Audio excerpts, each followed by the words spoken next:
नमस्कार मेरे विद्यार्थियों, स्वागत है एक बार आपका फिर से हमारे यूट्यूब चैनल MSBS 99 से स्टडी सेंटर पर। और आज मैं आपके लिए लेकर आया मैं चौथा पेपर अपना, और 7 पेपर में अपने नया पार हो जाएगी, इसे समझ लो आप। तो चौथा पेपर ये आ गया, और 3 पेपर और है जो वो भी आपके लिए अपलोड कर दिए जाएंगे। तो तुरंत आप इनको साथ साथ नोट करते जाएँ, और अपन देखते हैं छोटे वाले टाइप के क्वेश्चन है उनके आंसर मैं आपको बता दूंगा, और बाकी जो क्वेश्चन है उनके आंसर आपको खुद को खोजने पड़ेंगे। और बाकी फिर भी आपको कोई दिक्कत रहती है आप कमेंट में मेरे को पूछ सकते हैं इसका क्या राइट आंसर होगा। तो अपन देखते हैं पहला क्वेश्चन। रेयन एक संश्लेषित रेशा नहीं है क्योंकि। तो देखो रेयन है वो मतलब वैसे संश्लेषित भी है और प्राकृतिक भी है, लेकिन पूर्ण रूप से संश्लेषित नहीं है, क्योंकि पहली बात ये है कि इसको रेशम के समान बुना भी जा सकता है। दूसरा है इसको प्राप्त करने के लिए जो काष्ठ लुगदी लकड़ी जो लुगदी होती है उसे बनाया जाता है। और तीसरा, इसके रेशों को प्राकृतिक रेशों के समान बुना जा सकता है। तो ये चारों कारण इसका यानी कि राइट आंसर हो जाएगा द। उपरोक्त सभी द है वो इसका राइट आंसर हो जाएगा। फिर देखते हैं क्वेश्चन नंबर 2। क्वेश्चन नंबर 2, निम्नलिखित में से कौन सा कथन सही नहीं है। तो सभी धातुएं, ये यहाँ पर तंत्र नहीं है, तन्य होगा यहाँ पर। तो लगभग जो सभी धातुएं क्या होती है, तन्य होती है, जबकि अधातुएं तन्य नहीं होती है। लगभग सभी धातुओं में तन्यता गुण पाया जाता है, सामान्य धातु में भी तन्य होती है। अगला है एट एट बॉल, जिस प्रक्रिया द्वारा वयस्क में विकसित होता है तो वह है, तो उसको बोलते हैं मेरे बच्चों कायांतरण। उसको क्या कहा जाता है, कायांतरण इसको कहा जाता है। उसके बाद क्वेश्चन नंबर 4, निम्न में से किस वाग ध्वनि की आवृत्ति न्यूनतम होने की संभावना है। तो सबसे कम आवृत्ति भाई सबसे जो पतली आवाज हो, तो इनके अंदर सबसे पतली आवाज होगी तो वो होगी छोटी लड़की की। तो है वो इसका राइट आंसर हो जाएगा। क्वेश्चन नंबर 5, निम्नलिखित में से कौन विद्युत का हीन चालक है। तो आसुत जल है वो विद्युत का हीन चालक हो जाएगा, आसुत जल। फिर अपन देखते हैं क्वेश्चन नंबर 6, जब कांच की छड़ को रेशम के कपड़े पर रगड़ते हैं तो छड़, तो सीधी सी बात है जिसको रगड़ रहे हैं वो तो हो जाएगा धनावेशित, और जिसके ऊपर रगड़ा जा रहा है वो हो जाएगा ऋणावेशित। तो इसके अंदर छड़ है वो तो हो जाएगी धनावेशित, और कपड़ा है वो हो जाएगा ऋणावेशित। फिर क्वेश्चन नंबर 7, निम्नलिखित में से कौन सा सौर परिवार का सदस्य नहीं है। तो क्षुद्र ग्रह भी सौर परिवार का सदस्य है, उपग्रह भी है और धूमकेतु भी है। तो तारामंडल है वो सौर परिवार का सदस्य नहीं है। तो स है वो इसका राइट आंसर हो जाएगा, स राइट आंसर। फिर देखते हैं क्वेश्चन नंबर 8, रिक्त स्थानों की पूर्ति कीजिए। तो वाहनों के लिए सबसे कम प्रदूषक ईंधन है, तो अपनी जो CNG होती है वो सबसे कम प्रदूषक होती है वाहनों के लिए। वाहनों के लिए अपने CNG है वो सबसे कम प्रदूषक होती है।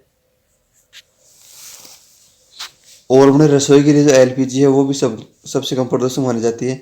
उसके बाद क्वेश्चन नंबर 9, किसी क्षेत्र विशेष में पाई जाने वाली स्पीशीज है प्रजाति, उसको विशेष क्षेत्रीय प्रजाति कहा जाता है, विशेष क्षेत्रीय।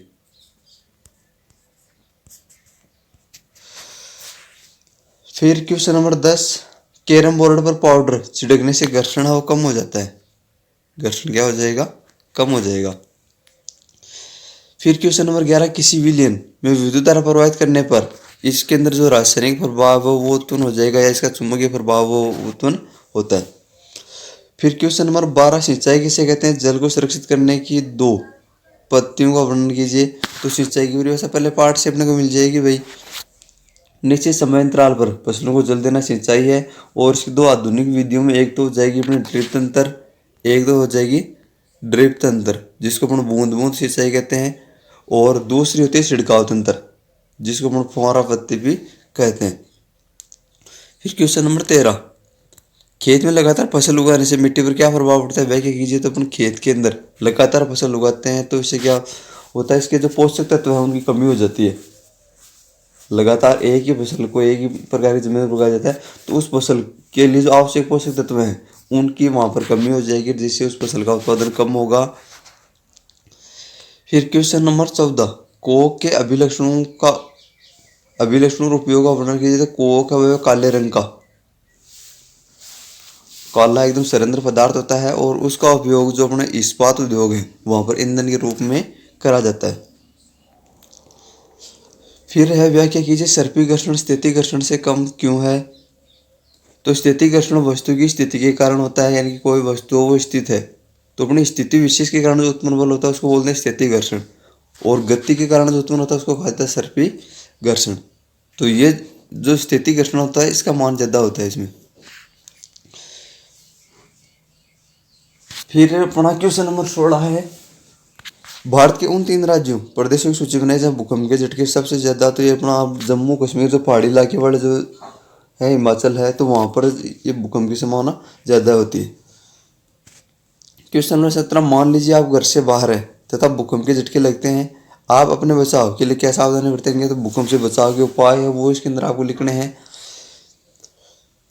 फिर क्वेश्चन नंबर 18 है, ताजमहल की सुंदरता पर बढ़ते संकट पर प्रकाश डाल लिए। तो ताजमहल की सुंदरता के लिए जो उत्तरदायी कारण है, यानी कि सबसे बड़ा जो कारण है वो है अपना वायु प्रदूषण, और दूसरा है अम्ल वर्षा। वायु प्रदूषण और अम्ल वर्षा, तो इसके कारणों को आपको बताना है, यानी कि वाहनों में जो शीशा पेट्रोल डाला जाता है तो वो पर इसका सबसे बड़ा कारण है, और दूसरा अम्ल वर्षा है वो इसके लिए उत्तरदायी है, जो एक जिसको संगमरमर कैंसर भी कहा जाता है। यानी अम्ल वर्षा है वो अपना जो संगमरमर होता है इसका संक्षारण करती है, इसका नुकसान करती है, और इसको संगमरमर कैंसर भी कहा जाता है। फिर क्वेश्चन नंबर 19, क्या आकाश में तारे गति करते हैं, वर्णन कीजिए। तो तारों की गति के बारे में इसके अंदर आपको बताना है।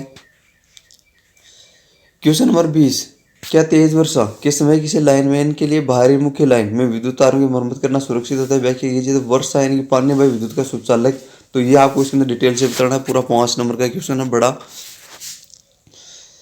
फिर क्वेश्चन नंबर 21, वनोन्मूलन से वर्षा दर किस प्रकार से प्रभावित हुई है, समझाइए। तो इसके अंदर अपने को वनोन्मूलन के दुष्प्रभाव यानी नुकसान है वो बताने हैं, ये भी बड़ा क्वेश्चन है। और फिर क्वेश्चन नंबर 22, आप अपने शहर की नगर पालिका के सदस्य ऐसे उपायों की सूची बनाइए जिससे शहर के सभी निवासियों को स्वच्छ जल यानी कि पानी है उसको प्रदूषित होने से बचाने के उपाय है वो आपको इसके अंदर बताने हैं। क्वेश्चन घुमाया हुआ है लेकिन इसका आंसर ये हो जाएगा, वो पानी है उसको हम प्रदूषित होने से किस प्रकार से बचा सकते हैं, या जल को शुद्ध करने के जो उपाय है वो इसके अंदर आपको बताने हैं। फिर क्वेश्चन नंबर 23, अलैंगिक जनन की परिभाषा दीजिए। जंतु में अलैंगिक जनन की 2 विधियों का वर्णन। तो सबसे पहले अलैंगिक जनन की परिभाषा, जनन का वह प्रक्रम जिसके अंदर एक ही जनक भाग लेता है, बिना निषेचन के जनन होता है उसको अलैंगिक जनन कहा जाता है। फिर इसके अंदर जो विधियां हैं उसके अंदर आप लिख सकते, जैसे मुकुलन है वो आप बता सकते हो, विखंडन का आप बता सकते हो। फिर अगला नेक्स्ट क्वेश्चन, क्वेश्चन नंबर 24, पहला आपको बताना है अपने वातावरण से ध्वनि प्रदूषण के स्रोतों की सूची बनाइए, यानी कि ध्वनि प्रदूषण के कारण आपको इसके अंदर बताना है किन किन कारणों से ध्वनि प्रदूषण होता है, और वह के अंदर वर्णन कीजिए कि ध्वनि प्रदूषण मानव के लिए किस प्रकार से हानिकारक है। दूसरे में आपको बताना ध्वनि प्रदूषण के दुष्प्रभाव, इनकी क्या क्या इसकी साइड इफेक्ट है। फिर अगला है, क्या होता है जब तनुसल्फ्यूरिक अम्ल को कॉपर प्लेट पर डाला जाता है, और इनकी इसके अंदर वो अपने को विक्रिया बतानी है तनुसल्फ्यूरिक अम्ल। और फिर बैग के अंदर आपको करना है लोहे की कील कॉपर सल्फेट के विलयन रखी जाती है।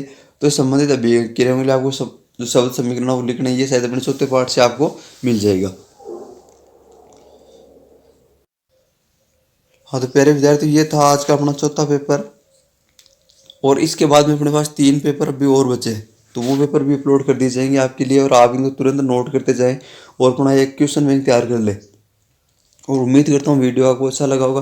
वीडियो यदि आपको अच्छा लगता है और हमारी मेहनत आपको अच्छी लगती है तो वीडियो को आप लाइक करें और हमारे चैनल को सब्सक्राइब जरूर करें, और साथ ही साथ इस वीडियो को शेयर करना न भूलें। धन्यवाद, बेस्ट ऑफ लक।